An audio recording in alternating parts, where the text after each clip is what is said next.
Buenas noches, vamos a continuar con el desarrollo del el curso. En esta ocasión nos toca trabajar con el clasificador denominado K vecinos más próximos, o en inglés K nearest neighbors. Ok, bueno, este es un clasificador que es en realidad bastante simple. Ok, es considerado probablemente el clasificador más sencillo de todos, justamente por la manera en la que trabaja. Em, Se clasifica como un clasificador no paramétrico, pero que es basado en instancias. ¿Qué quiere decir eso? Que no asume una forma específica sobre la distribución de las clases en el espacio de características, por eso es no paramétrico, ¿no? Si recordamos el anterior clasificador, que es el bayesiano, ese sí asume una distribución gaussiana, por ejemplo, según lo que hemos estado estudiando en el caso de la verosimilitud. Entonces, en este caso no asume distribución ninguna, y lo que hace más bien es aprender la distribución de clases a partir de los datos. Eso quiere decir que sea basada en las instancias. Al mismo tiempo es considerado un clasificador con aprendizaje perezoso. ¿Qué quiere decir eso? Que en realidad no tiene un proceso de entrenamiento, sino que todos los cálculos son realizados en el proceso de clasificación o llamado testing. ¿Sí? Recuerden que esto, según lo que vimos en las primeras clases, es la parte, según lo que estaba dividido el proceso de clasificación en general, era primero el entrenamiento, que era armar el modelo y optimizar parámetros. El aprendizaje, que era mejorar los parámetros y mejorar el resultado del modelo inicial. Y luego hacer testing o pruebas con elementos nuevos. En el caso del clasificador KNN no tiene un proceso de entrenamiento, ¿sí? Únicamente lo que tenemos que hacer es definir el valor de K, que puede ser ingresado desde el comienzo o también puede ser optimizado a través de diferentes técnicas.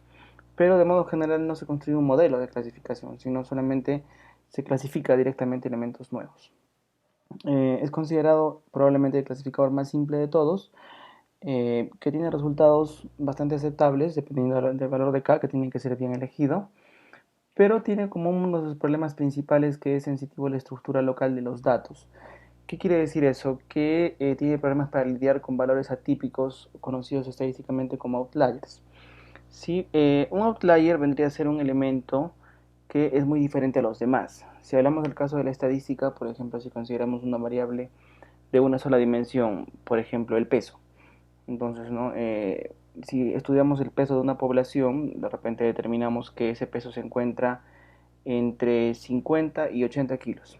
¿Okay? Esos son los valores promedio. Un valor atípico o un outlier sería encontrar un peso de 20 kilos o un peso de 150 kilos. ¿Sí? Entonces, eso es en caso de variables continuas. Si hablamos de outliers en la clasificación, se refiere a elementos que, cuando graficamos la distribución de las clases, estos elementos se encuentran mezclados. Es decir, yo tengo toda una zona con una cierta clase. Dentro de esa zona yo tengo uno o dos elementos que son de otra clase. Entonces claramente se va a dar un error en la clasificación y es considerado justamente un outlier.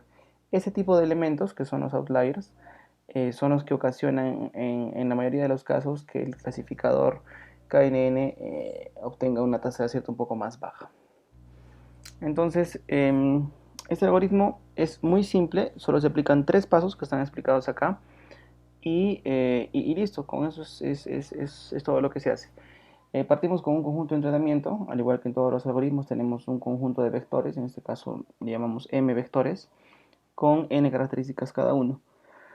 Y lo que queremos hacer es clasificar un elemento nuevo, que se representa como un vector, en este caso x, que está conformado por un conjunto de características del x1 hasta el xn. Entonces, estos tres pasos consisten en lo siguiente. El primer paso es, como queremos clasificar este elemento nuevo, lo que hacemos es identificar las K muestras o los K elementos más cercanos a X, independientemente de su clase. Ahora, en este punto es importante destacar algo, que es lo que estamos hablando más abajo, que es el concepto de cercanía o de distancia. ¿Sí? Y cómo yo defino que dos vectores son cercanos o son distantes, ¿no? En el caso de KNN tengo que definir los K vectores más cercanos al elemento nuevo. Entonces, para eso es que se tiene que utilizar y definir una métrica, es decir, una medida que me permita definir la distancia entre dos puntos. La métrica más utilizada y la más conocida es la distancia euclidiana, ¿sí? Que tenemos acá abajo la fórmula, que esto de acá ustedes lo han visto, o lo hemos visto de repente en algún curso de matemática, de manera muy rápida, podemos recordar que la distancia entre dos puntos P y Q, para comenzar decimos que es igual a la distancia de Q a P, ¿sí? La distancia de P y Q es igual a la distancia de Q a P, no importa el sentido.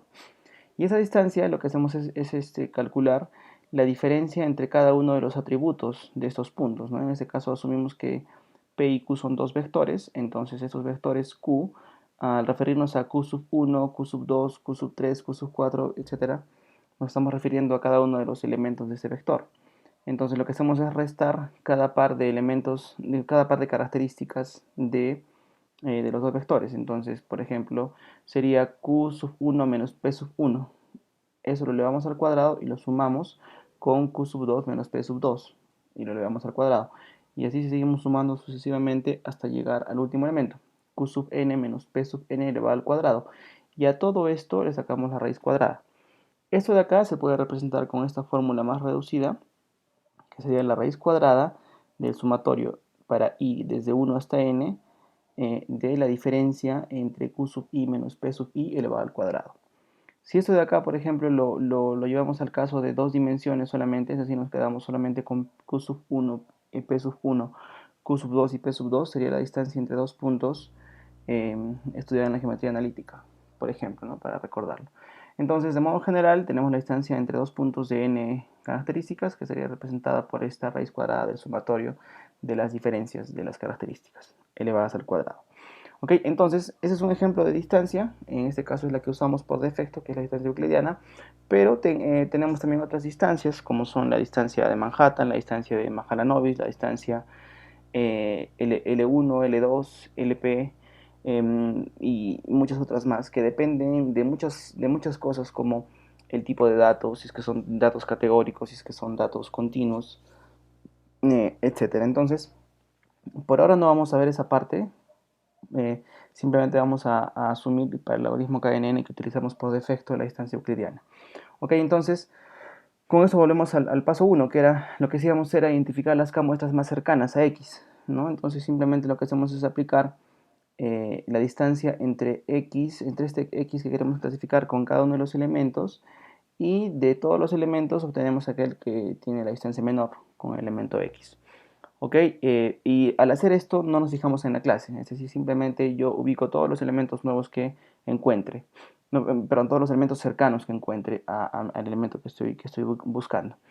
Y entre estos vecinos, simplemente lo que hacemos es contar los elementos que pertenecen a cada clase, ¿no? Si por ejemplo tengo tres clases, como es el caso de acá del ejemplo, si yo quisiera clasificar un elemento, lo que hago es buscar los más cercanos, ¿no? Si por ejemplo estuviéramos clasificando, a ver, vamos a colocar en color magenta, ¿ok? Si estuviera clasificando un elemento que está, por ejemplo, acá, en esta zona de acá, ¿ok? Entonces lo que haría sería encontrar la distancia y estoy trabajando con un modelo de k igual a 3, es decir, los tres vecinos más cercanos.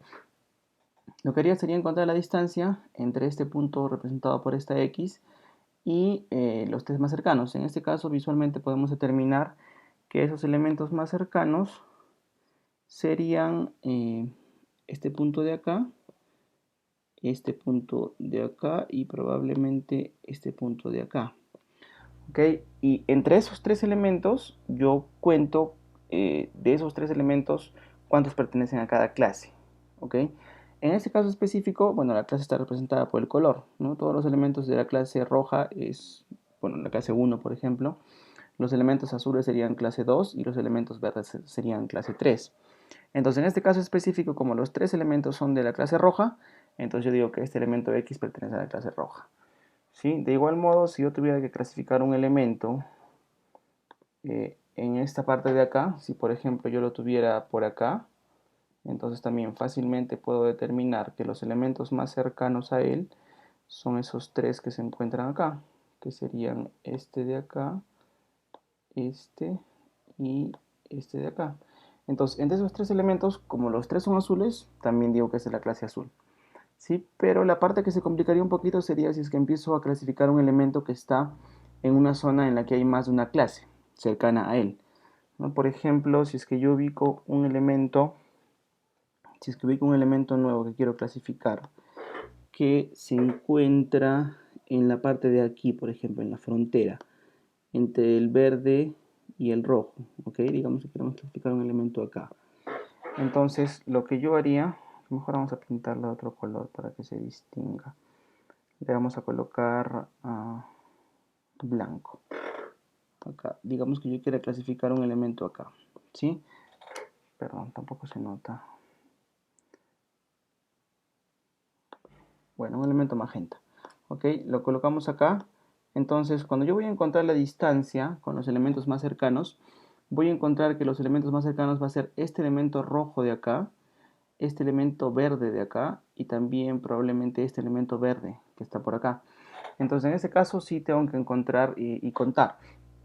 En este caso, de los tres vecinos más cercanos, uno es rojo y dos son verdes. Entonces, en este caso, la clase verde le gana a la clase roja y este elemento va a ser una clase, va a pertenecer a la clase roja. Entonces, si yo tengo, por ejemplo, ¿no? Este conjunto, recordemos que es el conjunto de entrenamiento, ¿cierto? Entonces, yo tenía un elemento, un conjunto original de elementos, digamos que tenía 100 elementos. De los 100 elementos separo, por ejemplo, 80, esos 80 los dejo acá para el entrenamiento. Como dijimos que no hay entrenamiento en el KNN, simplemente los tengo ahí almacenados. Y con los otros 20, yo empiezo a hacer este proceso de clasificación. Entonces, por cada uno de esos 20, yo tengo que determinar a cuál de estas clases pertenece. ¿Ok?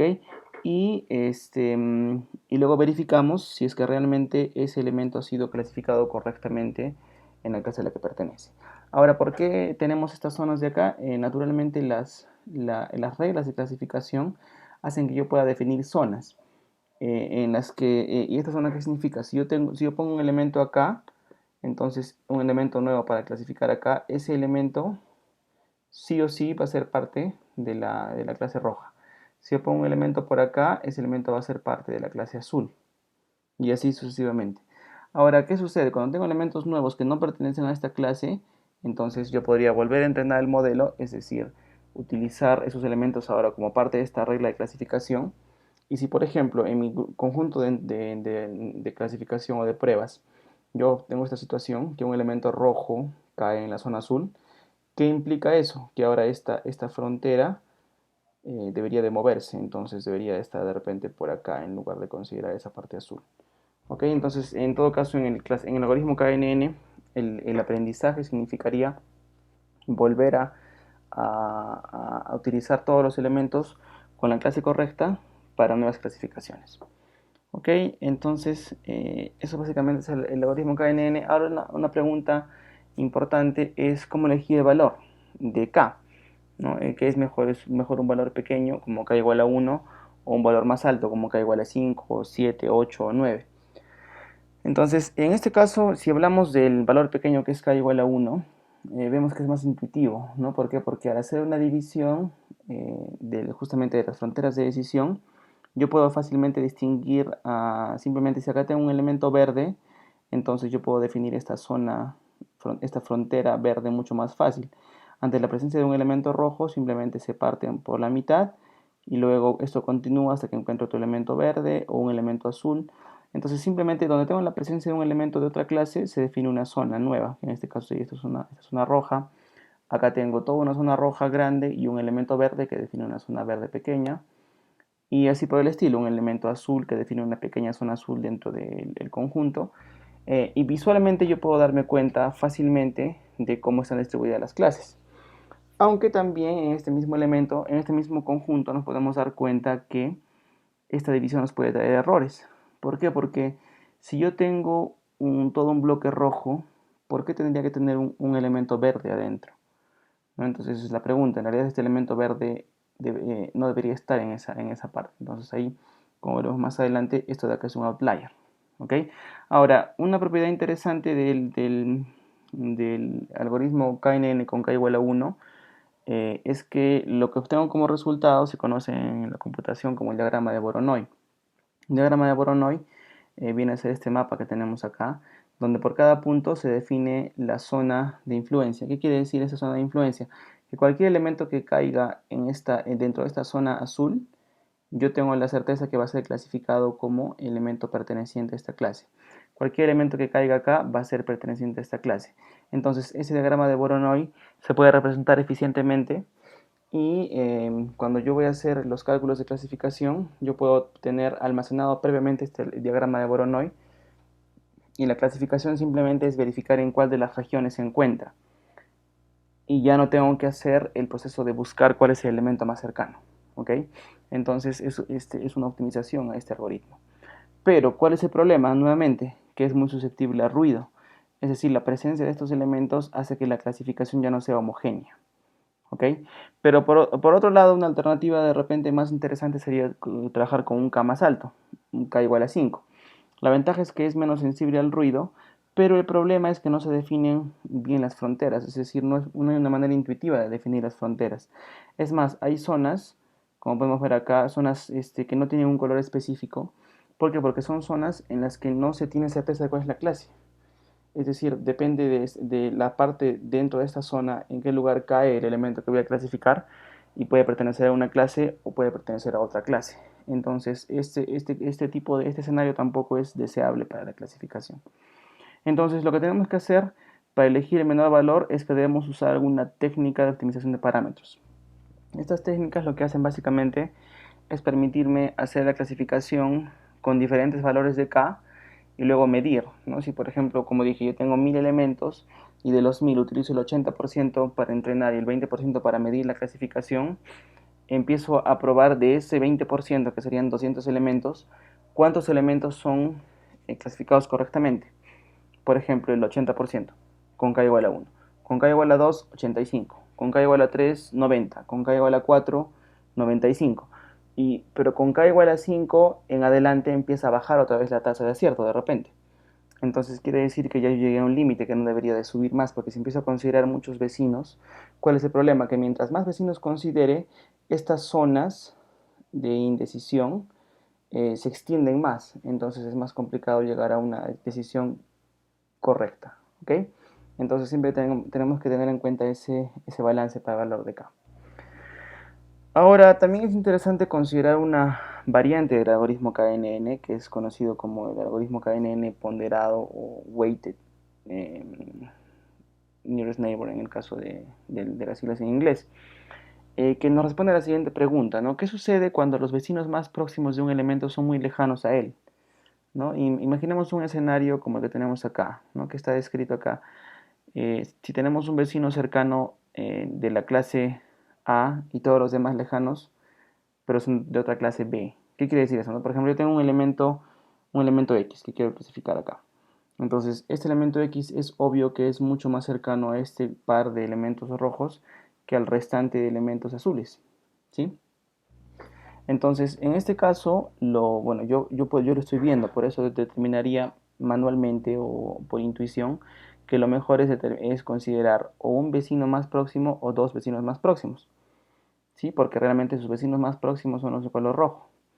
Pero ¿qué pasaría si es que como parte del modelo determinamos utilizar k igual a 4 o k igual a 5, ¿no? En el caso de que sea igual a k igual a 3, por ejemplo. Al ser igual a 3, ¿cuáles son los elementos más cercanos? El 1, el 2 y el 3. Entonces, en este caso, los dos elementos de acá le ganan al elemento azul y aún lo considero rojo, cual todavía es correcto. Con k igual a 4, bueno, tenemos un empate. Entonces, en el caso del empate hay que hacer ciertas variaciones para decidir cuál de los dos vale. O inclusive cuando tengo un número par de clases, o solo tengo dos clases, debería de evitar números pares. Pero por ejemplo, si elegimos k igual a 5, que es donde empieza a haber problemas, si considero los 5 elementos más cercanos, ¿cuáles serían? Serían el 1, el 2, el 3, el 4 y el 5 o el 6, que están a la misma distancia. En este caso, si yo considero, por ejemplo, vamos a enmarcarlo con este color de acá, ¿no? Si considero k igual a 6, estaría diciendo que yo voy a considerar este grupo de acá, k igual a 5, perdón, estaría considerando este grupo de acá de elementos. Entonces, en ese grupo de elementos, que son 5 elementos, yo tengo como mayoría de clase al elemento, a la clase azul, ¿cierto? Porque yo tengo 3 elementos de la clase azul y 2 de la clase roja. Pero visualmente nos damos cuenta que eso es incorrecto, porque este elemento negro, nuevo para clasificar, está mucho más cercano a la clase roja que a la clase azul. Más aún, esto se incrementa si es que yo considero por ejemplo, más, digamos, considero k igual a 7, ¿no? Si por ejemplo yo considerara k igual a 7, o k igual a 6, perdón, los 6 elementos más cercanos serían todos estos de acá. Entonces en ese caso todavía tengo más elementos, tengo 4 elementos de la clase azul y solo 2 de la clase roja. Ahora, este escenario todavía es un escenario en el que aún se puede de repente dudar de algo. Pero ¿qué sucede, ¿no? Si yo tuviera, por el contrario, tuviera elementos rojos, si yo tuviera un elemento rojo por acá, por ejemplo, ¿ok? Por ejemplo, un elemento, perdón, un elemento rojo por acá, ¿ok? Otro elemento rojo por acá y otro elemento rojo por acá, ¿sí? Entonces sería 3 elementos rojos nuevos. Y yo quiero clasificar un elemento nuevo, que lo vamos a representar de color negro, y ese elemento negro se encuentra acá arriba, ¿ok? Acá arriba. Entonces, ese elemento negro, obviamente, está más cercano y es parte de este grupo de elementos rojos. Pero resulta que justamente está en la esquina superior de ese grupo, pero es parte de ese grupo. Entonces, nuevamente, si acá considero k igual a 1, a 2 o hasta inclusive 4, los más cercanos son estos 4 elementos rojos. Pero, ¿qué sucede si estos dos de acá no estarían presentes? Solamente tendría, o estos 3 de acá no estarían presentes. Y solo tengo estos 2 elementos de acá. Los 2 elementos más cercanos siguen siendo los rojos. Pero si yo considero k igual a 5, va a pasar lo mismo de hace un momento. Que yo al colocar esa línea, yo voy a tener que los más cercanos van a ser incluir hasta acá abajo, por ejemplo. No sé si considero k igual a 6, por ejemplo. Y en ese caso, al haber 4 elementos azules, ¿no? Recordemos que hemos dicho que no vamos a considerar estos de acá, y solamente 2 rojos, le voy a indicar que la clase es la clase azul, pero nos damos cuenta que es un error. Entonces, una alternativa para ese problema es que nos surge la pregunta, ¿debemos dar el mismo valor a todos los vecinos? Es decir, yo realmente debería considerar que el vecino de acá tiene, su voto vale 1 y el de acá también vale 1. No debería ser que mientras más lejano sea el vecino, su voto vale menos de 1, ¿cierto? Entonces, por ejemplo, ¿no? Si es un elemento cercano, entonces este de acá valdrá probablemente 1 porque es el más cercano. El de acá vale un poquito menos porque está un poquito más lejos, 0.9.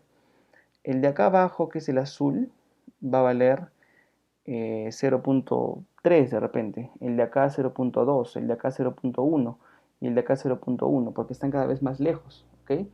Entonces, si yo sumo estos dos de acá, en vez de sumar por cada uno un peso de 1, voy a sumar que este es 1, que es el más cercano, y este es 0.9. Entonces, suma 1.9.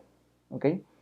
Y los 4 de acá abajo son 4, pero son menos, pero tienen menos peso. Entonces, este de acá será 0.3 más 0.2 más 0.1 más 0.1 me va a dar solamente 0.7 en comparación con el 1.9 de acá arriba. Entonces yo voy a asignar la clase a la clase roja, ¿cierto? Entonces eso es correcto. Entonces una alternativa muy interesante para solucionar este problema es utilizar un modelo ponderado.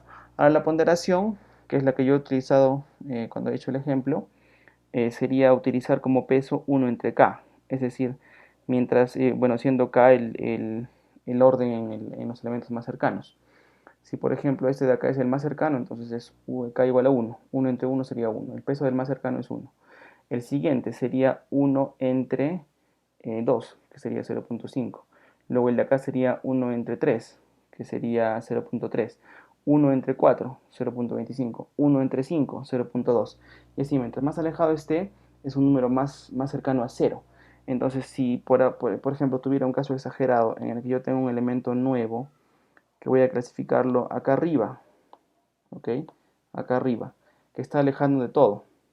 Entonces, prácticamente todos los que están acá van a tener una ponderación más baja. Ahora, esa ponderación podría ser según el K o también podría ser según la distancia, ¿no? Entonces, en el caso de acá, igual el más cercano va a ser este de acá, entonces igual tendría un peso alto. Pero si considero la distancia, el inverso de la distancia como peso, mientras más lejos se encuentre un elemento, va a ser menos importante para esa clasificación. ¿Sí? Entonces seríamos dos alternativas para hacer el KNN ponderado. Pero lo importante es darnos cuenta justamente de ese problema, que se puede resolver a través de la ponderación de los pesos de cada uno de los vecinos. ¿Ok? Y por último, hemos venido hablando que uno de los problemas de KNN es el ruido, ¿no? En el caso especialmente de clasificador el 1, el KNN con K igual a 1, que es el vecino más cercano, que justamente es el ejemplo que veíamos hace un momento. Tengo el problema que si yo tengo elementos que no pertenecen a esta clase, por ejemplo este verde, o este otro verde de acá, o este azul, lo que hace es que no permite que tenga regiones con clases homogéneas. Es decir, acá tengo una clase roja, pero que ha sido interrumpida por esta clase verde, este elemento verde de acá, y por este verde de acá. De igual modo, esta clase verde ha sido interrumpida por este azul y por este otro rojo. Entonces, esos son outliers. ¿Sí? En algunos casos, bueno, si es que empiezo a encontrar bastantes elementos de la clase que están mezclados, ya no son outliers, sino que son dos clases que están mezcladas. Pero si es que es un solo elemento o dos, como es el caso de acá de estos ejemplos, entonces lo que yo puedo hacer es eliminar esos outliers. Entonces yo puedo utilizar el clasificador con k igual a 1, y aquellos elementos que sean clasificados incorrectamente, eh, puedo pensar que son outliers y los elimino. Entonces lo que hacemos acá, los hemos dejado marcados, pero ya no los consideramos como parte de la clasificación. Entonces se quedan ahí solo para acordarnos de dónde estaban, pero si vemos el resultado de esta división de clases ahora, vemos que es mucho más homogéneo. Yo tengo acá una zona completa de la clase roja, tengo acá una zona completa de la clase verde, acá una zona completa de la clase azul, acá de la clase verde y acá de la clase roja. En este caso, ante la presencia de varios, ya no son considerados outliers, sino ya es un pequeño grupo dentro de otro, entonces eso sí es correcto. Pero si comparamos la calidad de resultado entre ambos casos, vemos que este de acá va a tener como propiedad que va a generalizar mejor. Si acordémonos el término de generalización, en el caso anterior, en el caso del clasificador bayesiano, estuvimos comentando que la generalización es el poder que tengo de no hacer overfitting. Recordemos eso cuando hablamos de clasificación supervisada. Overfitting quiere decir que mi modelo se adecua demasiado a los datos, de tal modo que ante elementos nuevos la clasificación es incorrecta. Este ejemplo de acá, del 1NN con outliers, es un ejemplo de overfitting. Entonces, para resolverlo, lo que yo puedo hacer en este caso es eliminar los outliers, no considerarlos, y de un clasificador cuyo modelo es así, que tiene bastantes partes erróneas, de clasificación errónea, yo paso a un modelo mucho más pulido y que tiene mayor capacidad de generalización, que es el término correcto. ¿Ok? Entonces, esa también es una estrategia junto con la del el darle el peso según, recordemos que podría ser según la distancia o según el orden que ocupa entre los vecinos más cercanos. El caso de acá, que es 1 sobre k, es el caso de los vecinos más cercanos. Pero este caso, en el caso de que yo tenga un elemento acá muy arriba, igual va a seguir siendo una mala clasificación. Entonces una alternativa para ese caso podría ser la distancia en lugar de k. Entonces acá podría serlo 1 entre la distancia entre ambos elementos. Entonces mientras más lejano sea, menos va a pesar ese elemento para la ponderación. ¿Ok? Entonces con eso terminamos este clasificador. Vean que el algoritmo en realidad es muy sencillo, que solo son esos tres pasos. Pero a raíz de ese algoritmo se desprenden ciertos análisis, como por ejemplo, cómo elegir el valor de K, que es importante, manejar pesos, o sea, manejar ponderación según la distancia o según el orden de la cercanía de los vecinos, y por último, manejar adecuadamente el ruido, ¿no? Que lo que nos permite hacer es tener un modelo que tiene una capacidad más alta de generalización, que es lo que queremos siempre en la clasificación supervisada. Ok, entonces con eso terminamos esta explicación, que sería nuestro segundo algoritmo de clasificación supervisada. Ok, muchas gracias por su atención.